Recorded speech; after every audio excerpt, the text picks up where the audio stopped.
Hello guys, welcome to diamond learning.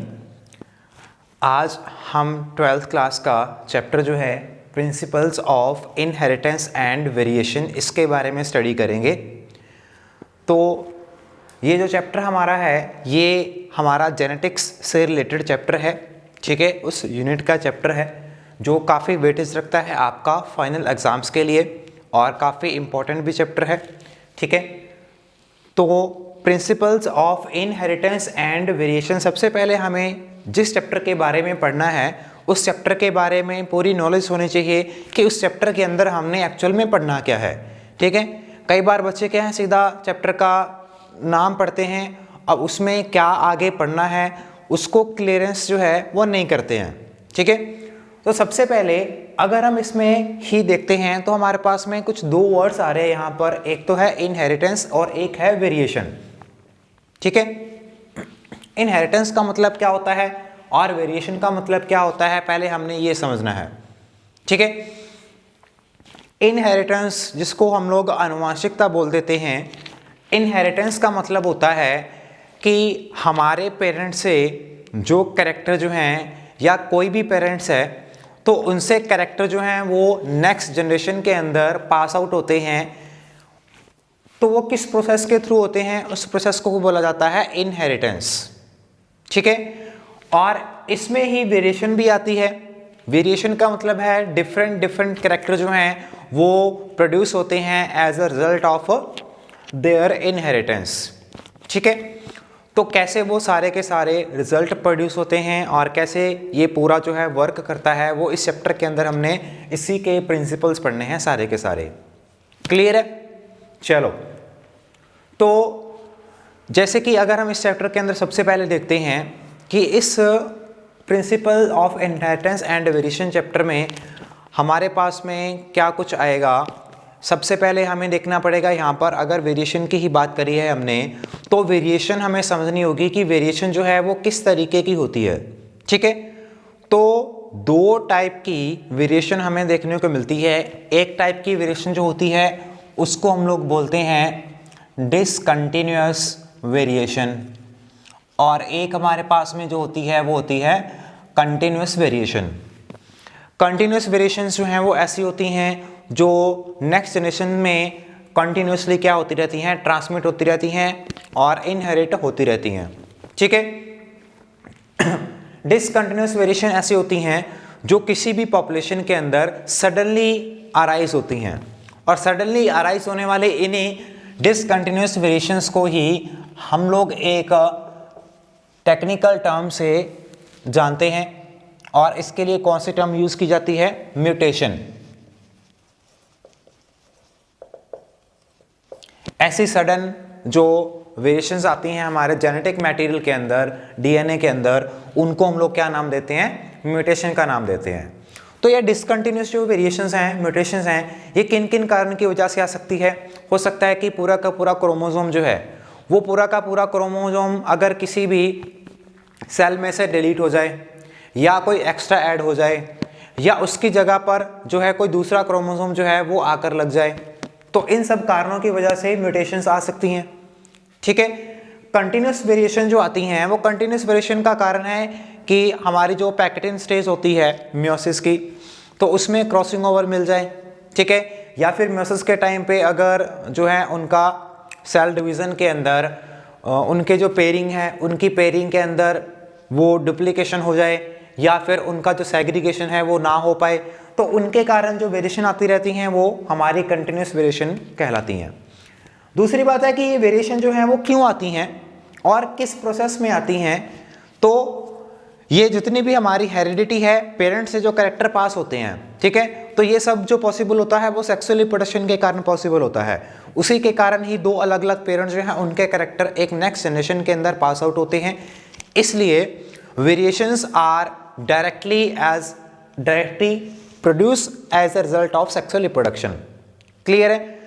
तो ये variation अगर नहीं होंगी तो वो एसेक्सुअल रिप्रोडक्शन कहलाता है, बिकॉज एसेक्सुअल रिप्रोडक्शन के अंदर क्या होता है, जो नए ऑर्गेनिजम्स बनते हैं वो अपने पेरेंट की क्या बनते हैं, बिल्कुल एग्जैक्ट कॉपी बनते हैं, है ना। और उसके लिए हम लोग क्लोन वर्ड भी यूज कर लेते हैं। Clones are exact copy of their parent. लेकिन सेक्सुअल रिप्रोडक्शन में क्लोन नहीं बनते। सेक्सुअल रिप्रोडक्शन में प्रोड्यूस होने वाले जो ऑर्गेनिजम्स होते हैं उनको हम लोग क्या बोलते हैं, उनको हम लोग ऑफस्प्रिंग्स के नाम से जानते हैं। ठीक है, तो इसमें भी हो सकता है आपको छोटा सा डिफरेंस पूछ ले कि क्लोन और ऑफस्प्रिंग के अंदर क्या डिफरेंस है। तो clone is produced as a result of asexual reproduction and offsprings are produced as a result of sexual reproduction. Clear है, ये एक सिंपल सा इनका जो बेसिक डिफरेंस है। तो उसके बाद में हम लोग देखते हैं कि वेरिएशन ये आ जाती हैं, इनके कारण हमारी जो हेरिडिटी है, ठीक है, आनुवंशिकता है, उस पर क्या फ़र्क पड़ता है। तो ये इनहेरिटेंस, वेरिटी, जो वेरिएशन है, हेरिडिटी है, ये सब चीज़ें हम लोग हमारी साइंस की जिस ब्रांच के अंदर स्टडी करते हैं उस ब्रांच को हम लोग क्या बोलते हैं, उस ब्रांच को बोला जाता है जेनेटिक्स। ठीक है, genetics is the branch of biology which deals with the study of genes and related phenomena. The study of genes and related phenomena. भाई जीन्स जो होती हैं और उनसे रिलेटेड जो भी हमारे पास में चीज़ें आएंगी उनकी स्टडी हम लोग हमारी साइंस की ब्रांच जो है, बायोलॉजी की ब्रांच है, वो कौन सी ब्रांच के अंदर करते हैं, जेनेटिक्स के अंदर करते हैं। क्लियर है। और जेनेटिक्स जो वर्ड है तो ये सबसे पहले किस साइंटिस्ट ने कॉइन किया था या किस साइंटिस्ट ने इसका नाम जो है वो जेनेटिक्स रखा था, तो उस पर भी आपको क्वेश्चन आता है। तो जेनेटिक्स जो वर्ड है ये सबसे पहले क्या किया था, ये सबसे पहले वर्ड बेटसन ने कॉइन किया था। क्लियर है, ये आपने याद रखना है, बेटसन। Okay sorry. उसके बाद अगर हम देखते हैं तो हमारी जेनेटिक्स के अंदर हम जीन्स की बात कर रहे हैं, तो सबसे पहले हम लोग जीन के बारे में भी देख लेते हैं। वैसे तो टर्म्स हमारी चैप्टर के अंदर काफ़ी आएंगी, उनमें हम डिटेल में बात करेंगे। तो एक जीन या जीन्स जो हैं वो क्या होती हैं, जीन जो होती है वो हमारे जेनेटिक मटेरियल की, अब हमारी बॉडी के अंदर जेनेटिक मटेरियल कौन सा प्रेजेंट होगा, ऑब्वियसली डीएनए। ठीक है, तो डीएनए का सबसे स्मॉलेस्ट जो पार्ट होता है जो क्या करता है, जो म्यूटेशन कॉज कर सके, that can undergo mutation and that can control a specific character. कोई भी एक कैरेक्टर को कंट्रोल कर सकता है, उसको हम लोग क्या बोलते हैं, एक जीन बोलते हैं। Smallest segment of DNA which can undergo mutation and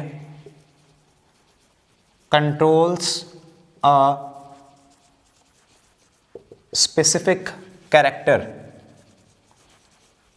उसको क्या बोलते हैं, एक जीन बोलते हैं। और जीन टर्म जो है ये सबसे पहले किसने कॉइन की थी, ये टर्म सबसे पहले जॉनसन ने कॉइन की थी। Johnson coined the term gene. Clear है ये बात, ठीक है।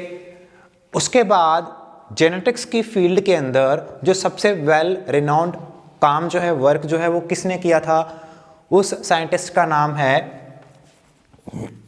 Gregor John Mendel. Simply Mendel के नाम से आप इसको जानते होंगे।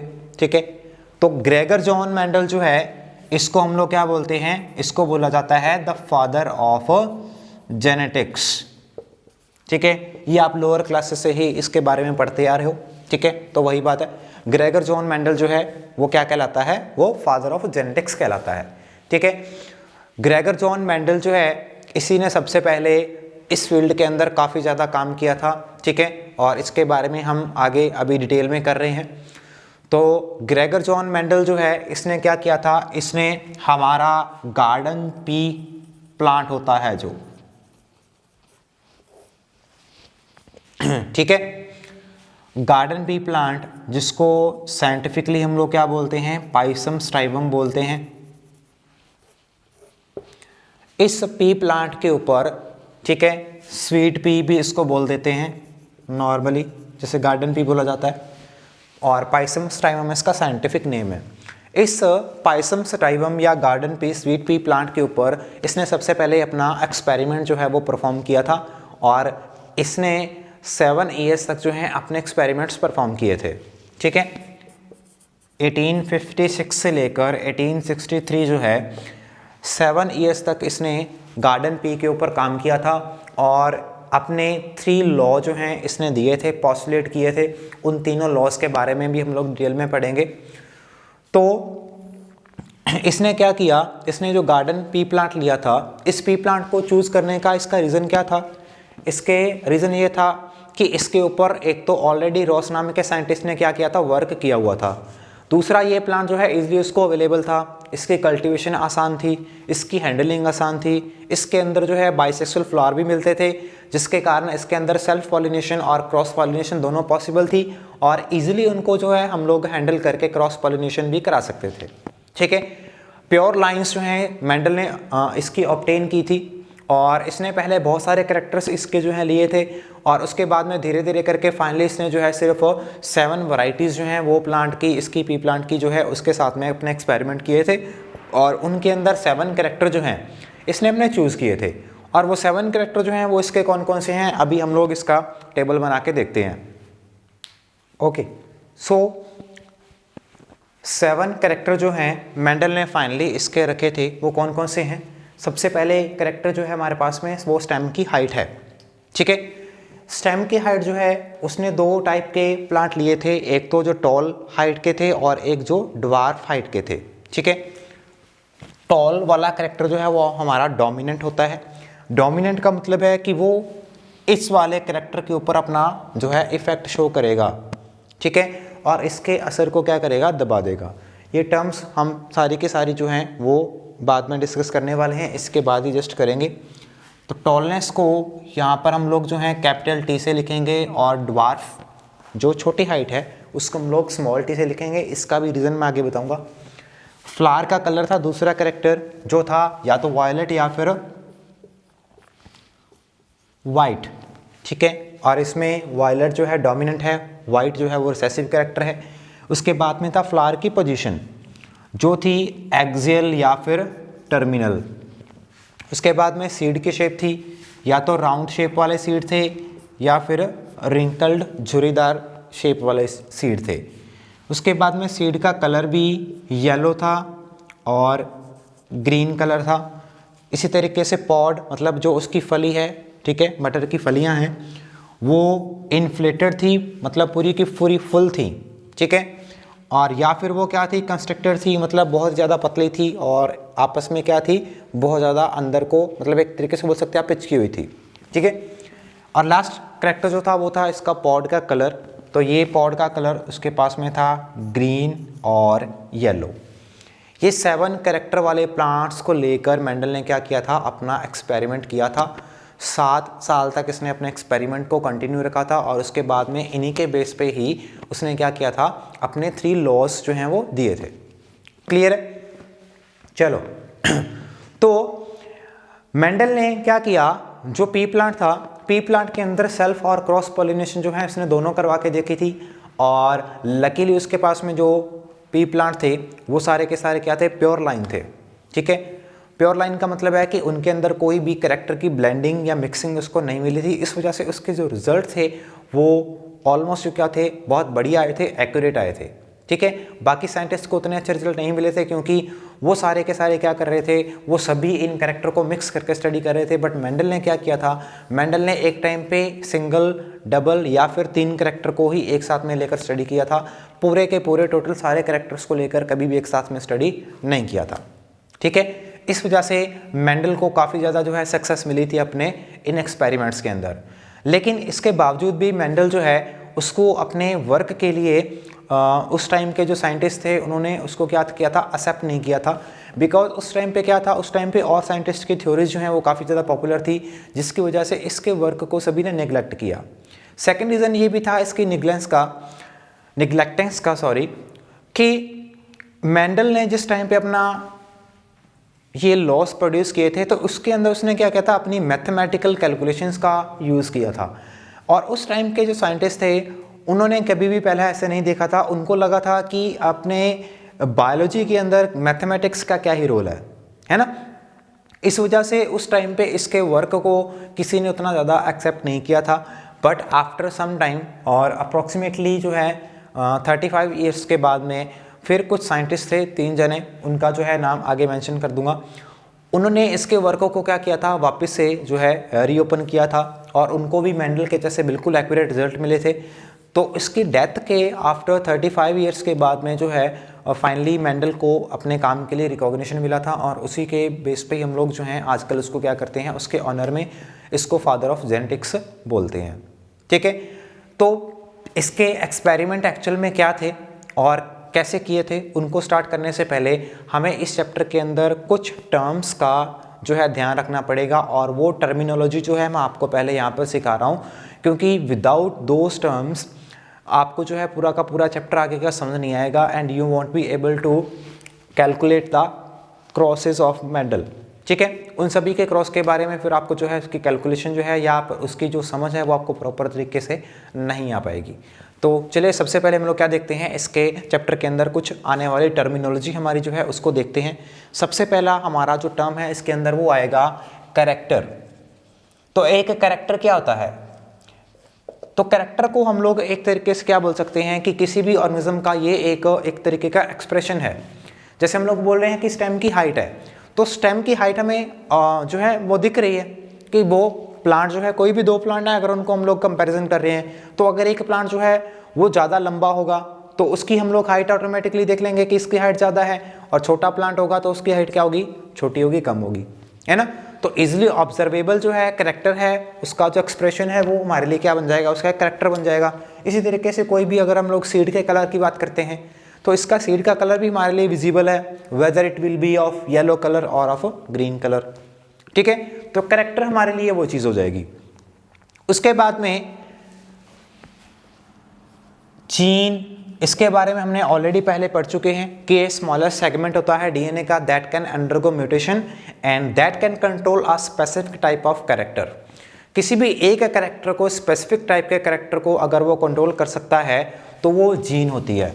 ठीक है, और इसकी टर्म जो है वो किसने कॉइन की थी वो भी मैंने आपको पीछे जो है आपको ऑलरेडी बता दिया है। ठीक है, उसके बाद में हम लोग देखेंगे नेक्स्ट टर्म हमारे पास में आती है एलील्स, या फिर इनका फुल नेम होता है एलीलोमॉर्फ्स। ठीक है, तो ये क्या होते हैं, allelomorphs are actually the different forms of a gene. एक ही जीन के जो अलग अलग रूप होते हैं उनको क्या बोला जाता है, एलील्स बोला जाता है। क्लियर है, तो एलील्स को हमेशा पेयर में लिखा जाता है। फॉर एग्जांपल अगर मैं यहाँ पर बात करूँ कि स्टेम की हाइट जो है इसको हम लोग बोलते हैं कि ये टॉल है और इसको रिप्रेजेंट किया जाता है टी से, कैपिटल टी। तो अगर मैं कैपिटल टी लिख रहा हूं तो ये हमारे पास में क्या आ जाएगा, एलील का एक पेयर आ जाएगा। ठीक है, सेम इसी तरीके से अगर इसकी हाइट जो ड्वार्फ है उसको भी हम लोग एक पेयर में लिखेंगे और इसको पेयर में लिखने का रूल क्या हो जाएगा, स्मॉल टी लिख देंगे। ठीक है, ये भी हो सकता है भी कैपिटल टी और स्मॉल टी हो। ठीक है, तो ये भी क्या है, एक एलील का पेयर है। तो ये एक ही जीन के 2 अलग अलग रूप होते हैं। जैसे देखो कि स्टेम की हाइट को, ये एक कैरेक्टर है, एक कैरेक्टर को एक टाइम पे सिर्फ एक ही जीन कंट्रोल कर सकती है, तो इसकी हाइट को कंट्रोल करने वाली जो जीन है उसी जीन के 2 अलग अलग रूप हैं। एक रूप उसकी टॉलनेस को कंट्रोल करता है और एक रूप उसकी क्या करता है, ड्वार्फनेस को कंट्रोल करता है। समझ आ रहा है? ठीक है, तो जो रूप उसका टॉलनेस को कंट्रोल करता है जब उसको पेयर में लिखेंगे तो कैपिटल टी आ जाएगा, और दूसरा रूप उसका जो उसके ड्वार्फनेस को कंट्रोल करता है तो उसको हम लोग स्मॉल टी से लिख देंगे। तो एक ही जीन के 2 अलग अलग ग्रुप होते हैं, उन्हीं को क्या बोलते हैं, एलील्स बोला जाता है। क्लियर? चलो नेक्स्ट टर्म हमारे पास में क्या आ जाएगी, नेक्स्ट टर्म हमारे पास में आ जाएगी एक डोमिनेंट कैरेक्टर। तो डोमिनेंट कैरेक्टर कौन सा होगा, जो कैरेक्टर क्या करेगा, दूसरे कैरेक्टर के असर को क्या कर दे, दबा दे, ठीक है, सप्रेस कर दे, उसको हम लोग बोलेंगे एक डोमिनेंट कैरेक्टर। फॉर एग्जांपल इसमें हम जो देख रहे हैं स्टेम की हाइट में टॉलनेस और ड्वार्फनेस में से डोमिनेंट कैरेक्टर कौन सा है, टॉलनेस है। मतलब टॉलनेस क्या करेगी, ड्वार्फनेस के असर को सप्रेस कर देगी। और जब भी प्लांट हमारे पास में एक लंबी हाइट वाला होगा, एक छोटी हाइट वाला होगा, तो उसमें से जो नया प्लांट आगे प्रोड्यूस होगा उसके चांसेस क्या बनेंगे, उसके चांसेस बनेंगे कि वो प्लांट भी टॉल होगा। अगर वो क्या करेगा, उसके असर को दबा देगा, और अगर दबा देगा तो वह कैरेक्टर कहलाएगा डोमिनेंट। और जो कैरेक्टर दब जाता है, जिसका असर शो नहीं होता आगे, उसको क्या बोलते हैं, उसको बोलते हैं रिसेसिव कैरेक्टर। तो यहां पर स्मॉल टी क्या हो जाएगा, हमारे पास में रिसेसिव कैरेक्टर हो जाएगा। क्लियर है?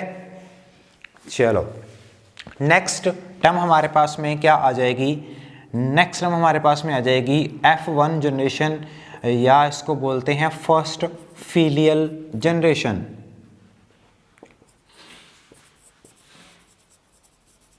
फीलियल जो है इसका मतलब होता है daughter.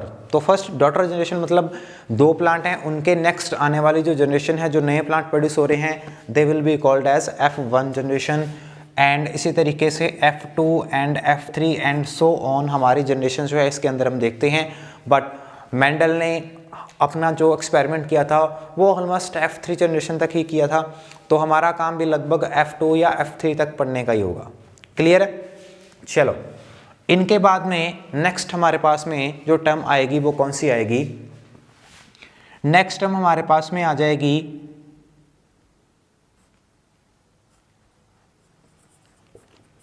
Test cross and back cross.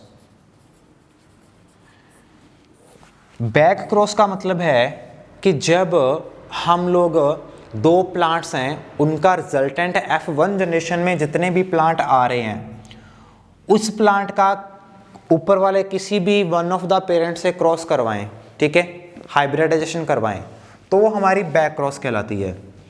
और अगर उसमें से सिर्फ और सिर्फ हम लोग रिसेसिव कैरेक्टर वाला जो पेरेंट है उसके साथ में F1 वाले का क्रॉस करवाते हैं, तो वो हमारा क्या कहलाता है, टेस्ट क्रॉस कहलाता है। ठीक है, क्या कहलाता है, टेस्ट क्रॉस कहलाता है। नेक्स्ट टर्म हमारे पास में क्या आएगी, तो नेक्स्ट टर्म हमारे पास में क्या आएगी, नेक्स्ट टर्म हमारे पास में आएगी फिनोटाइप एंड जीनोटाइप। फिनोटाइप का मतलब होता है किसी भी ऑर्गेनिज्म का जो मॉर्फोलॉजिकल एक्सप्रेशन होता है।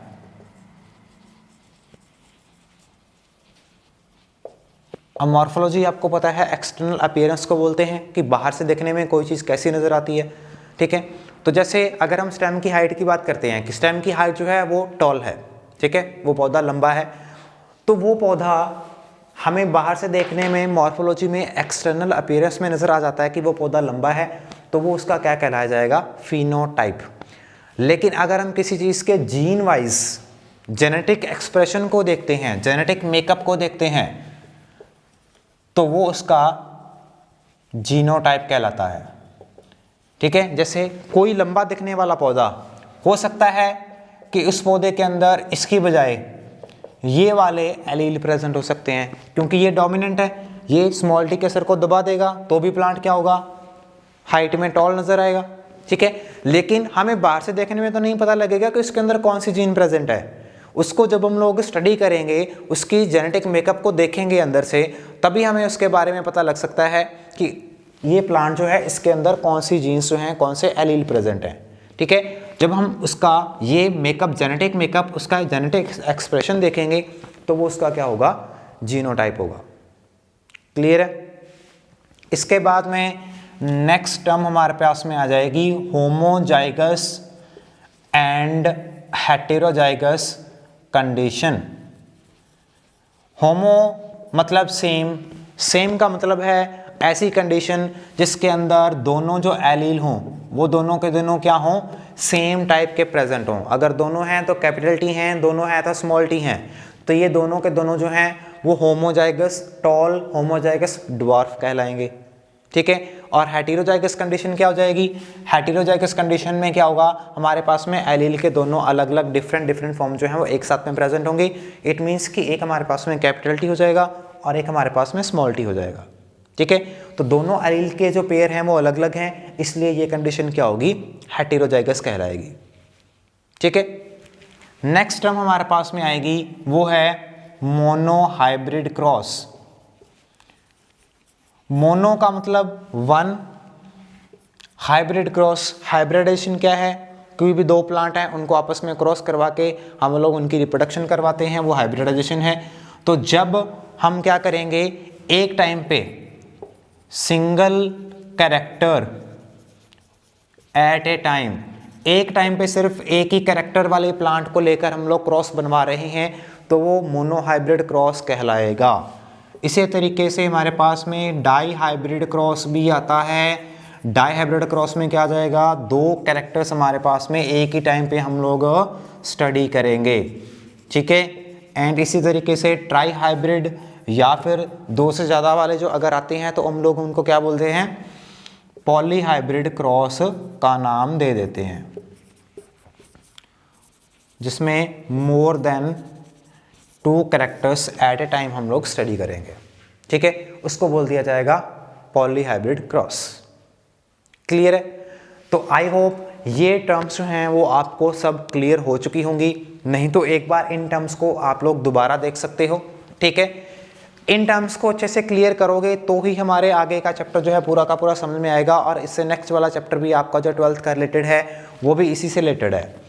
हालांकि ये टॉपिक जो है आपके 10th क्लास में भी आते हैं, तो ये 10th वाले क्लास के लिए या 10th क्लास के बच्चों के लिए भी काफ़ी जो है वो इम्पॉर्टेंट है, ठीक है, बिकॉज उसमें ही सेम इतनी ही डिटेल में ये चीज़ें आती हैं। ओके, चलो, तो इसके बाद में हम लोग हमारे मेंडल के एक्सपेरिमेंट्स जो हैं उनको हम लोग अभी 1 बाय 1 देखते हैं।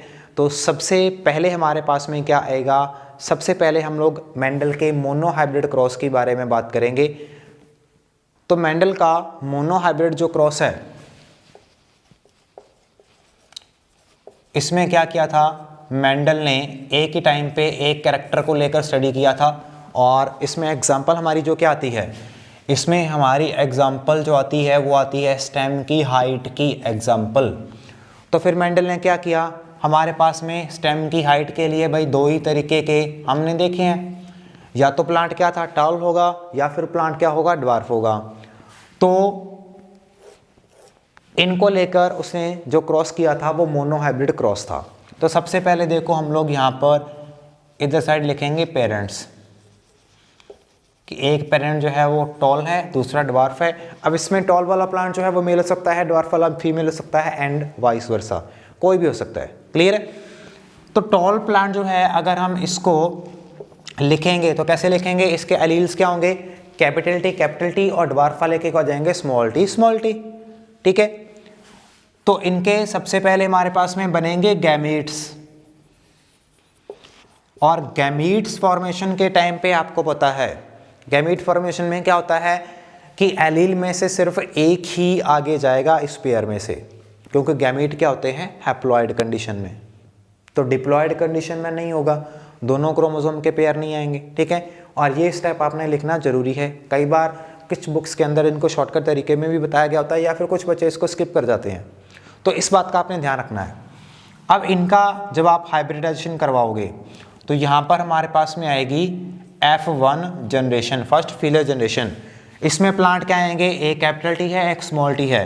तो ये प्लांट मेंडल को क्या मिले थे, ये प्लांट मेंडल को सारे के सारे टॉल मिले थे, लेकिन यहाँ पर ये जो क्या हैं, क्या आ जाएंगे, ये हेटेरोजाइगस टॉल प्लांट मिलेंगे। इन प्लांट्स की मेंडल ने क्या करवाई थी, इन प्लांट्स की मेंडल ने करवाई थी सेल्फिंग, मतलब सेल्फ पॉलिनेशन। तो कैपिटल टी स्मॉल टी और कैपिटल टी स्मॉल टी, ठीक है, समझ गए। यहाँ पर इनका क्रॉस बनेगा, और इनके क्रॉस से मेंडल के पास में F2 जनरेशन के अंदर क्या रिजल्ट आया था, F2 के अंदर उसके पास में रिजल्ट आया था कैपिटल टी और कैपिटल टी स्मॉल टी वाले भी आ गए, एंड दोनों स्मॉल टी वाले भी आ गए। और यहाँ से मेंडल का फर्स्ट लॉ निकलेगा, जिनको हम लोग बाद में डिटेल में देखेंगे कि F1 प्लांट्स की जब सेल्फिंग करवाई तो F2 जनरेशन के अंदर मेंडल के पास में चारों जो है तीनों तरीके के टॉल होमोजाइगस, ड्वार्फ ये भी होमोजाइगस, और टॉल हेटेरोजाइगस वाले प्लांट ये भी ऑब्टेन हुए मेंडल को। ठीक है, तो इन्हीं के रिजल्ट को एक साइंटिस्ट थे जिनका नाम है पुनेट, उसने क्या किया था, इसको एक स्क्वायर की फॉर्म में या चेकर बोर्ड की फॉर्म में, ठीक है, तो इसको पुनेट का चेकर बोर्ड या फिर पुनेट्स स्क्वायर बोल देते हैं आजकल। उस स्क्वायर में इसको रिप्रेजेंट करा था, तो वो हम देखते हैं कैसे रिप्रेजेंट किया था। और इसको बनाना होता है हमने, तो हम क्या करेंगे, इसका बॉक्स बनाएंगे। ठीक है, अब एक तरफ इसके क्या करेंगे हम लोग, इसका मेल, और एक तरफ क्या रखेंगे, इसका फीमेल रखेंगे। तो एक तरफ हमने क्या करना है, कैपिटल टी कैपिटल ई रखना है। आपने ये ध्यान रखना है इसको बनाते टाइम कि कैपिटल टी एक यहाँ आए और एक यहाँ आए। ऐसा नहीं कि एक टी आपने यहाँ लिख दी और एक आपने यहाँ रख दी, या फिर आपने क्या किया, एक कैपिटल टी यहाँ लिख ली और एक कैपिटल ई यहाँ लिख ली, ऐसा नहीं करना है। ठीक है, क्योंकि एक मेल और एक फीमेल इस तरीके से आपने इसको शो करना है। दूसरा मारा जाएगा स्मॉल टी, और इन दोनों का कॉम्बिनेशन बना के देखोगे तो क्या आएगा, कैपिटल टी आएगा। फिर इसका और इसका कॉम्बिनेशन बना के देखोगे तो क्या आएगा, कैपिटल टी स्मॉल टी। इसका और इसका कॉम्बिनेशन बना के देखोगे तो यहाँ पर फिर से कैपिटल टी स्मॉल टी आ जाएगा, और इन दोनों का कॉम्बिनेशन यहाँ पर क्या आ जाएगा, स्मॉल टी। इसको बोलते हैं पुनेट का स्क्वायर या फिर चेकर बोर्ड। ठीक है, तो यहाँ पर हमारे पास में फिर क्या आएगा, देखो ये कैपिटल टी हमारे पास में कौन से प्लांट आएंगे, इनको लिखेंगे टॉल। ये प्लांट भी हमारे पास में क्या आए थे, यहाँ पर सारे के सारे टॉल आए थे। ये प्लांट भी सारे के सारे टॉल होंगे, और ये प्लांट हमारे पास में यहाँ पर क्या निकलेंगे, ड्वार्फ आ जाएंगे। ठीक है, ये रिजल्ट उसको मिला था मेंडल को। अब इन्हीं की हम लोग फिर क्या करते हैं, यहाँ पर जो हमने फिनोटिपिक और जीनोटिपिक रेशो की बात करी थी या उसका एक्सप्रेशन का बात किया था, तो यहाँ पर हम उन दोनों की क्या निकालेंगे, रेशो निकालेंगे। तो सबसे पहले अगर हम इसकी फिनोटिपिक रेशो की बात करते हैं,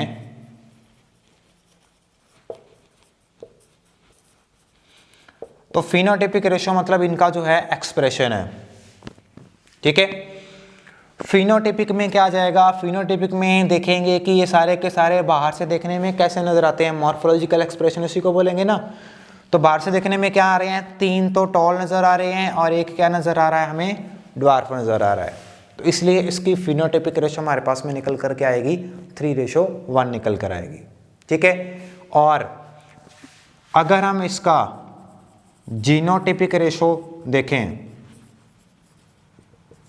तो इसकी जीनोटिपिक रेशो में हम देखेंगे इनके अंदर जीन कौन कौन सी प्रेजेंट है, चाहे वो टॉल हो चाहे वो ड्वार्फ हो। तो देखो यहाँ पर कैपिटल टी और किसी के अंदर भी नहीं मिल रही है, तो इसका मतलब ये हमारे पास में 1 आ गया ratio. Capital T small T हमारे पास में 2 के अंदर मिल रही है, और स्मॉल टी में 1 के अंदर मिल रही है।